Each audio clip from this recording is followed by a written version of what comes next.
télévision Presse Afrique TV HD mbokk yi nuyu nañ leen ànd ak yéen saafonte ak yéen kon nañ ko defee saa su nekk jamono ji ñu wax ak yéen mbokk yi coowal suuf bari na lool fii ci réewum Sénégal rawatina ci Ndakaaru jàpp Thiès ba ni mu demee fi nga xamante ni moom mooy Saint-Louis foofu ca diwaanu Ndar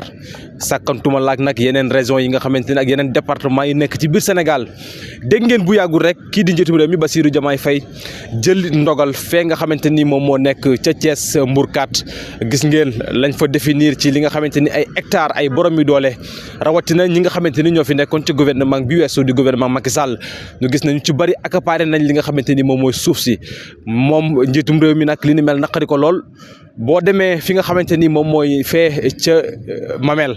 gis ngeen travaux yi ak na mu daal di demee gis ngeen tamit li nga xamante ni moom mooy domaine littoral ba ni muy demee sax caaxi domaine maritime bi loolu yëpp tey jii mbokk yi naqari woon lool ki fi nekk njiitum réew bees di Bassirou Diomaye Diakhar Faye waaye nag mbokk yi tey Presse Afrique ànd ak yéen ñëw fii ci diwaanu Géejawaay ngeen gën koo xam ci gàddaay su ngeen gisee fi ma taxaw wetu naa lool ci li nga xamante ni moom mooy géej gi fii nag fi la cité magistrat yi nekk fii la cité SONES nekk gis ngeen sama wet rek maa ngi taxaw sax ci fi nga xamante ni mooy cité SONES mbokk yi mu bokk ci titre foncier mu nekk li nga xamante ni moom mooy titre foncier 1606 mbokk yi tey foofu laa taxaw tey jii ngir indil leen lépp li nga xamante ni moom mooy leer gis ngeen ne travaux yi ci bari fi mu toll nii suspendre nañ ko gis ngeen mu ngi ci pegg li nga xamante ni moom mooy bopp fii di jaxaay bopp fii nga xamante ni moom moo nekk ci gàddaay mbokk yi tey ma fas yéene si ànd ak Souleymane Sakho ñu gën ko xam ci Père Sakho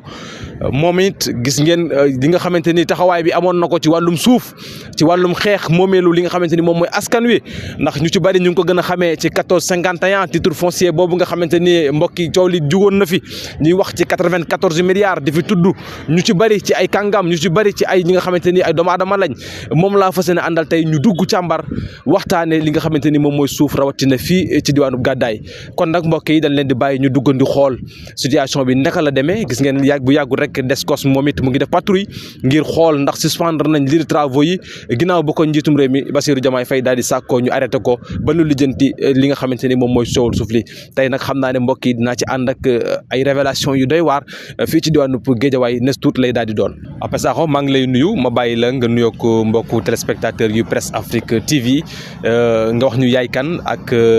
fi nga xamante ni fi lañ daal di taxaw ci jamono ji ñu toll nii. maa ngi lay fay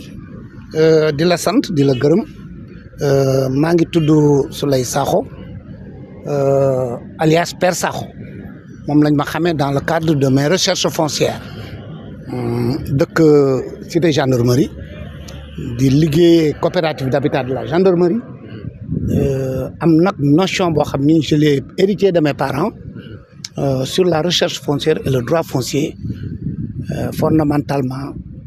dit dans le droit. tey fii ñu taxaw nii di gàddaay coow lu suuf bari na lool jamono ji ñu toll nii ci réew Sénégal yàggul dara ndakete barki démb rek gis nga njiitu réew mi wàcc na fële ca diwaanu Thiès fi ñuy wax Mbourkat mu suspendre li nga xamante ni moom mooy travaux yi am léegi ci jaayam suuf ak jënd ak suuf ak li nga xamante ni sax moom mooy tabax yi ñu bàyyi lépp teg ko ci suuf ba nu lijjanti li nga xamante ni moom mooy coowal suuf li mbir moomu ba nga ko déggee yan kàddu nga ci am ak xalaat. waaw jërëjëf comme c'est l'actualité de la semaine. li ma ci xam mooy je ne dirais pas que bett na ma pourquoi je ne dirais pas bett na ma parce que fii ma taxaw tey nga xam ni fële mooy gàddaay les 1000 et quelques parcelles les 150 parcelles yi nga xam ni waa dëkk bi ñoo ko doon xeex alors invité nañ ma une fois à la télé et sous la présence du colonel Sabouri beaucoup se souviennent c'était Walfadjri avec l'émission Balance. J'en avais tellement parlé et je crois qu'on m'appelait l'homme de la solution alors donc intervenir naa ci Sabouri def ci intervention bu ma reconnaître si boobu ba léegi sax si laa xam ni nit la koo xam ni li muy def am na fu mu ko teg te xam na li muy def fii moo ci njëkk def intervention léegi nag par la suite avec le régime qui vient de quitter ça je vous dis avec toute la puissance qu'ils ont il morcelait, il cédait, il faisait du n'importe quoi sur ce titre 1606 d'épée qui s'appelle un titre d'État. et qu'un titre d'État, pour le céder, c'est par voie administrative. Et ça, c'est le receveur des domaines de l'époque, un nommé Sidilo, je pèse bien mes mots, c'est le moment. Parce que bu njëkk ba boo révélé ñu woo la jël la denc la fii révélé wu ma j'alerte et je ne cherche même pas à avoir la protection de cette alerte. Alors gis naa ni jaaduwul li ñu def metti na ñu toog 12 ans di ko metti lu. Aujourd'hui, à notre grande surprise, un jeune président de la République est venu et il a commencé par les Almadies, Ngor, Yoff, Ouakam et finalement la bande Filao. Cette bande Filao qui est partie de Malabo jusqu'à l'Apix. Essayez de voir cette distance et cette surface, à part le lotissement de Guédiawaye, Golf, qui était de l'autre côté, tout ce qui est du côté de la Védène, c'est spolié. On appelle un lotissement spolié des terrains qu'on devait borner, mettre de l'électricité, mettre de la voirie, mais on ne met rien, on ne fait que lotisser et céder. Les gens ne pourront pas comprendre les lambda, parce qu'ils vont voir des bâtiments qui montent en champignons. Et en ce moment, mais aujourd'hui, que le président de la République lui-même en parle, ce n'est plus la peine d'en faire des surprises. Moi, je n'ai pas été surpris. Et je vous dirai, d'ici le rond-point de l'Apix, jusqu'à l'intérieur de Tivaouane-Peulh, en passant par l'hôpital traditionnel qui a été spolié sur 74 hectares. Tout ça, c'est devant moi. Je sais, j'ai travaillé là-dessus, mais sans résultat. mais tey jii gis nañ li nga xamante ni moom mooy xar kanam bi ay étage la ñu daay tabax waaye gis ñu fi benn bornage bi nga xamante ni am na fi gis ñu électricité gis ñu fi li nga xamante ni moom mooy ndox te it ñi jël li dëkk fi ndax jàppoo ne domaine am na ci part de responsabilité bi nga xamante ni moom moo leen jox suuf si tamit. Domaine xaw ma ndax moo leen jox suuf wala déet parce que loo gis muy titre d'État ça passe par un acte administratif et l'acte administratif c'est l'autorité locale. Quand l'autorité locale te donne un acte administratif en possession d'un terrain, tu peux faire ce qu'on appelle la voie de bail. La demande par voie de bail. Mooy ñi nga xamante ni ñoom ñoo yor maire yi. ñi yor maire yi ñoom moo ñooy jëkkee su tordee am ci ñoom la bu ñu paree ci maire yi ñu dem sur le receveur des impôts et domaines de la localité et ce receveur des impôts et domaines moom moo lay defal ce qu'on appelle régularisation par voie de bail. loolu jóge fa dem cadastre defar nikat su cadastre defaree nikat ba pare loolu jóge fa ñu yóbbu ko CCOD bu ñu ko yóbboo CCOD kooku xam nga gouverneur yeeg préfet yi dugg ñoom ñëpp nag ñu ngi ci biir mais je te dis que li administration des impôts et domaines def ci lu mel nii lu tuuti la non nañ leen bàyyi. loo bëgg a wax foofu. non li ma bëgg a wax foofu mooy c'est des choses qui se décident dans les coulisses des supérieurs. Ce qu'on appelle les grands décideurs. Ils le décident, ils le font. Je te dis que lors nek contrôle des impôts et domaines, da ngay xëy rek gis ñu ne këyit na lacc sa table te doo sañ bañ. Les gens n'ont qu'à arrêter de spéculer dans les télévisions, de dire que oui, ni impôts et domaines la ñu nekkoon ceci cela. C'est pas vrai. C'est des choses qui viennent du ministère. Ban ministère? Des finances. Et du budget. Et du budget. La direction générale de la DGI et bien d'autres. Ni ci suuf mooy les contrôleurs qu'on n'a jamais laissé le temps de faire leur travail sinon allez vous connaissez out. Donc moi ce que je dis aujourd'hui j'ai la fierté de parler parce que je sais que je serai protégé par moi-même ak Yàlla mais je n'attends pas ce qu'on dit xawma lan pour lanceur d'alerte. Non, je ne suis pas lanceur d'alerte, je suis un chercheur foncier qui a vécu dans le foncier qu'il a fait depuis 17 ans. C'est 1451 qui m'a rendu riche en connaissance et en savoir parce que j'ai travaillé du début jusqu'à la fin. Ñi fa ñëw ñëpp ci 1451 tous les Sénégalais qui parlent en 2018 la man je suis dans le 1451 depuis 2012. tey jii gis nañ ne fii bu yàggul dara ay at ci ginnaaw boo fi rombee ay garab nga fi lomb muy li nga xamante ni moom mooy filao yi ndax jàpp nga ne maire yi tamit am na possibilité dagg ay filao tamit daal di fi yabal ay ndaw ñu ñëw dëkk. Donc je reviens en arrière c'est les eaux et forêts qui sont complices maa ko wax parce que filao yi bande filao bi mi ngi commencé sur la route de Saint-Louis c'était pour arrêter la corrégion côtière et jusqu'à derrière Malabo. Et quand ils ont fait ça, c'est un poumon qui devait défendre l'environnement. Mais c'est actuellement forêt classée ou titre d'État. Maintenant, cette forêt classée a commencé par, comment dirais-je encore, Potou, vers Louga, par des agents des eaux et forêts d'alors, l'ancien chef de quartier de Tivaouane-Peulh en fait partie, avec sa famille. Il faisait le travail jusqu'à arriver à Tivaouane-Peulh, ils sont campés là-bas. Oui, ça c'est une vieille histoire. Alors, la tranchée est faite, mais c'est depuis l'événement d'Ablaye Wade, aussitôt avec celui qui l'a remplacé, que les choses ont eu lieu. Mais ce n'est pas avec l'événement d'Abdou Diouf et de Senghor. Mais c'est ce qui vient d'arriver. Mais qu'on les laisse tranquilles. Que tu sois même le directeur général des impôts et domaines, mais da ngay xëy ñu génne dossier andi teg na la dem appliquer. Mais boo appliquer ñu denc la mbaa ñu wàccee la mbaa ñu yóbbu la frigo comme on a fait beaucoup de gens. Ñun duñu xaleel man personnellement qui parle dans le foncier ñi fiy wax ñëpp maa leen mag. J'ai commencé en 1975 à s'intéresser au foncier et je viens de boucler mes 73 ans. wutuma ci dara seetuma ku ma fay mais ku ma jox liggéey signal ma contrat ma liggéey la nga fay ma te du ma laal suuf soo xam ne légalul ndax bu ëllëgee maa am problème je lève ma main haut. tey jii suuf si bala nga ko am ngir defaraat ko sax mun nañ ne notaire di nga fa daal di dem ndax it ñu defaral la li nga xamante ni moom mooy ay kayit ndax jàppoon ne ñi fi nekk tamit kayit du leer la ñu am moo tax ne ñu am possibilité ngir mën a ñëw mën fee sanc tabax. Voilà une différence, comprenez-vous, et je vous enseigne parce que je fais de renforcement de capacité. Un titre d'État, un titre boo xam ni droit forestier la soxlawul dem ci notaire dama ni c'est les eaux et forêts, la mairie, l'administration exécutif, c'est tout. looy doyee notaire parce que yow da ngay dugg ñu yóbbu la CCOD ñu dem ñu daal di def commission des opérations domaniales mais ñu jox la sa kayit wutal la titre foncier dem def lépp. Le notaire n'a rien à voir. Le notaire, c'est après celui qui a fait ça. Ces conneries-là, bu jotee terrain ba pare,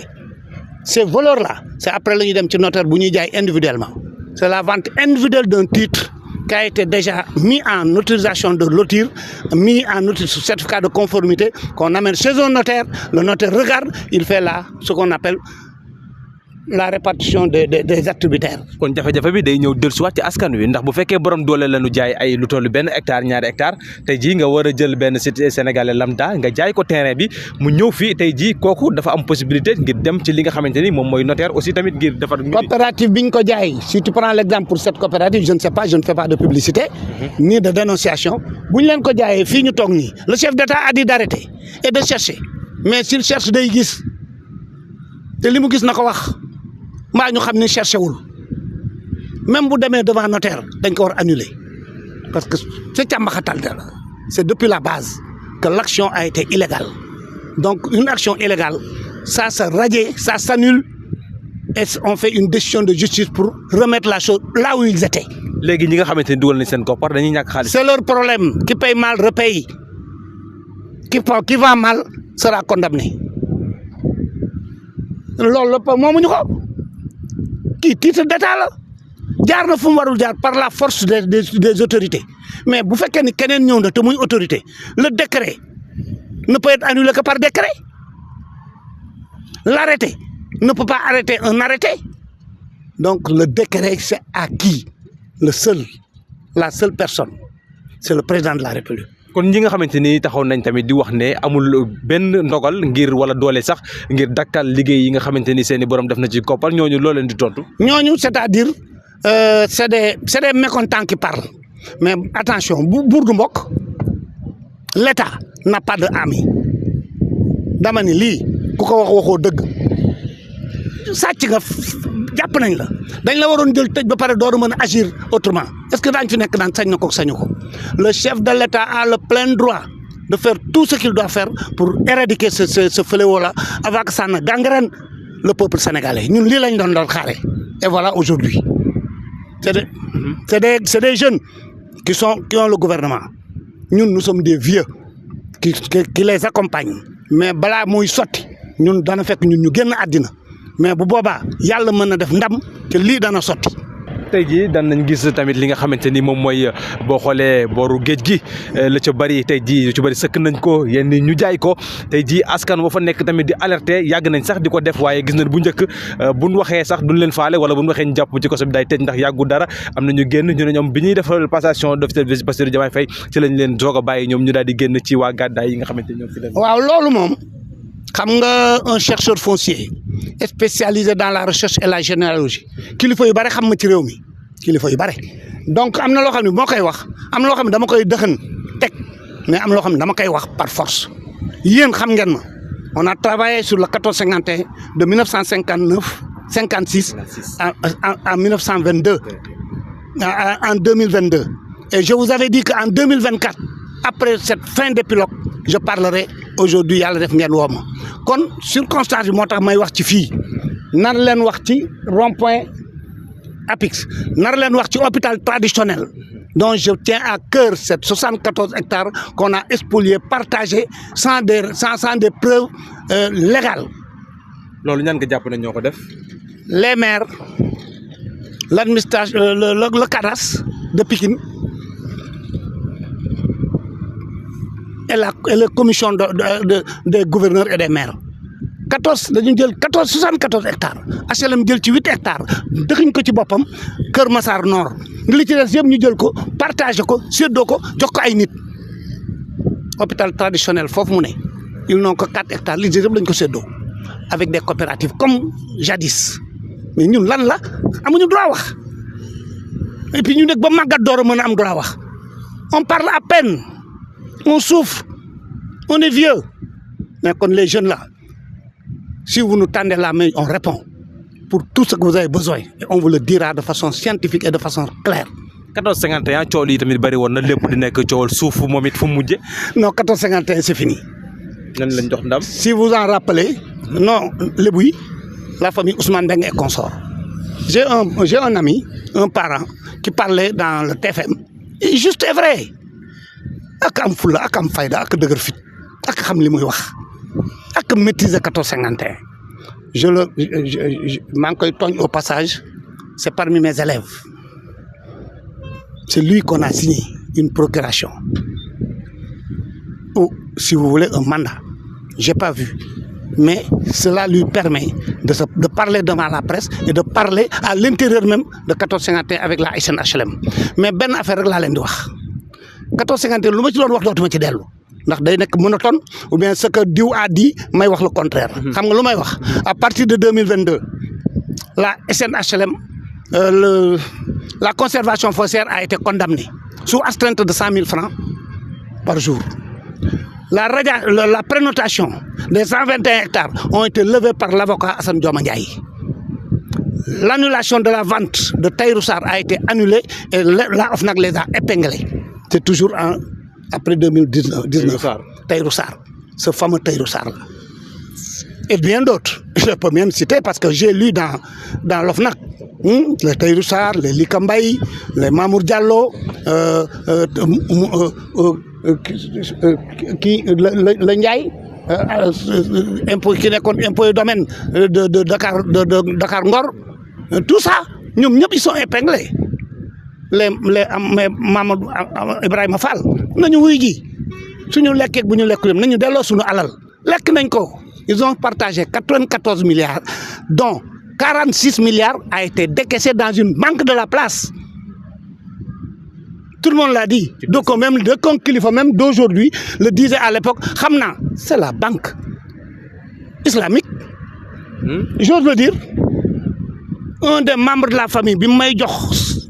5 millions dama toog ci biir banque mu décaissé xaalis yëkkati jox ma man. 5 millions pour lan la woon. pour sa gémmiñ wala pour. déedéet man maa doon liggéey ci 1451 c'était dañ ma ko doon jox ñu séddale leen 2 milliards 800 sama nijaay yéeri jax di yëkkati 5 millions jox ma. ma ne ko merci nijaay def sama poche tey jii man moomu ñu joxoon loolu en 2016 man maay doon le grand capot de 1451 à part aller faire des études revenir et sukk jonkan concu 1451 ku laal ma la bàyyil. yor ay kayit di leer. ma ne dégguloo li ma la wax HLM comme le directeur n'est plus malheureusement du ma wax mais il a morcelé tous les équipements c'est un détournement d'objectif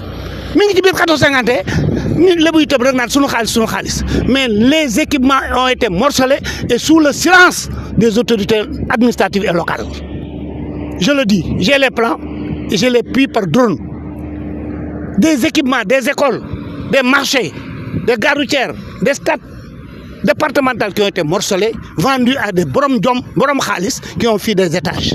Mos naa ci taxaw wax il y a pas un mois ñu ne ma yóbbu police bu Jaxaay ñu téye ma fa pour me demander pardon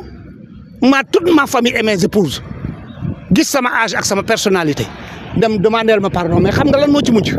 ci la feebar ba fii ñu toog cette maladie m'a heurté moo ma tëral ba léegi ndaxte jom ji ma am ñu teg ma police duma leen ko baal ba ilaa yow mi diini et je me vengerai mais je pas chercher l'argent des lébou je cherche la vengeance parce que man rek lañ fi condamné woon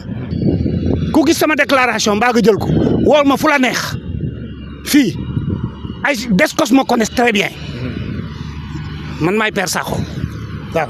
ku fi jaar Descos rek nekk naa sa conseiller te ku ne jot nga sama livre foncier jàng ci liggéey ci